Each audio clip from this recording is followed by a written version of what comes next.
കോൺഗ്രസ് നേതൃത്വം സ്ഥാനാർത്ഥി പട്ടിക വളരെ നേരത്തെയാക്കുന്നതിൽ വലിയ രീതിയിലുള്ള സംതൃപ്തിയും അതുപോലെ തന്നെ ആത്മവിശ്വാസമുണ്ട് എന്നാണ് KPCC നേതൃത്വം AICCയോട് അറിയിപ്പ് നൽകിയിരിക്കുന്നത്.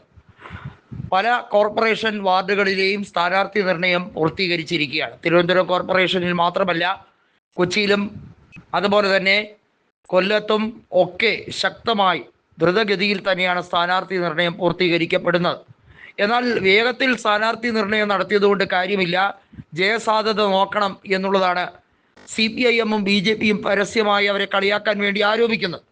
എന്നാൽ നമുക്കറിയാം, തദ്ദേശ സ്വയംഭരണ തെരഞ്ഞെടുപ്പിൽ UDF മുന്നേറ്റം ഉണ്ടായിട്ടുള്ള സമയങ്ങളുണ്ട്. 2010 കോർപ്പറേഷൻ തെരഞ്ഞെടുപ്പിൽ UDF-ന്റെ വലിയ രീതിയിലുള്ള മുന്നേറ്റമാണ് നമ്മൾ കണ്ടത്. അന്നും വലിയ തോതിലുള്ള ആധിപത്യം നേടിയെടുക്കാൻ UDF നേതാക്കൾ ശ്രമിച്ചുകൊണ്ടേയിരുന്നു. തിരുവനന്തപുരം കോർപ്പറേഷനിൽ അന്ന് പ്രതിപക്ഷത്തായിരുന്നു.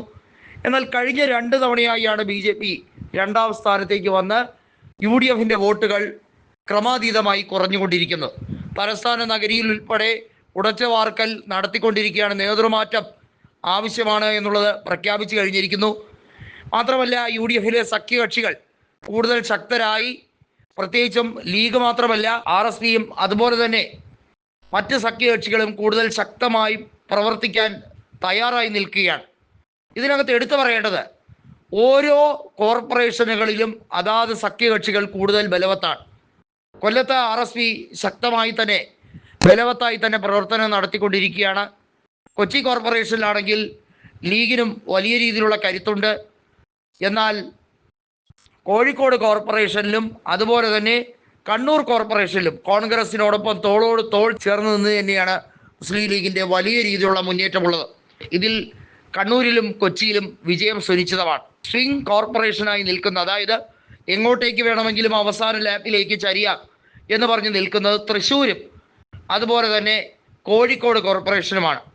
നിലവിലെ സാഹചര്യങ്ങൾ UDF-ന് അനുകൂലമാണെങ്കിലും അടിയൊഴുക്കുകൾ തന്നെയാണ് എല്ലാവരും ഏറെ ഭയപ്പെടുന്നത്. അടിയൊഴുക്കുകൾ ഉണ്ടായിട്ടില്ലെങ്കിൽ, സ്വാഭാവികമായിട്ടുള്ളൊരു മുന്നേറ്റമാണെങ്കിൽ കോൺഗ്രസ്സിന് പാർലമെൻറ്റിൻ്റെ തനിയാവർത്തനം ഉണ്ടാകാനുള്ള സാധ്യതയുണ്ട്.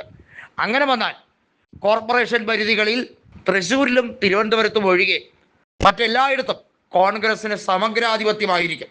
അഥവാ UDF-ന്റെ ഒരു തേരോട്ടം നമുക്ക് കാണാൻ കഴിയും. മറിച്ച് സംഭവിച്ചാൽ മാത്രമേ ഒരു അട്ടിമറിക്ക് സാധ്യതയുള്ളൂ. CPIM-നെ സംബന്ധിച്ചിടത്തോളം PM ശ്രീ പദ്ധതിയുമായി ഒപ്പുവെച്ച് CPI-യുടെ മനോധൈര്യം കെടുത്തിയതു മുതൽ സഖ്യകക്ഷികൾ പലരും പല ദിശയിലാണ്. ഇത് പ്രതികൂലമായി ബാധിക്കും എന്ന് തന്നെയാണ് ഇന്റേണൽ റിപ്പോർട്ട്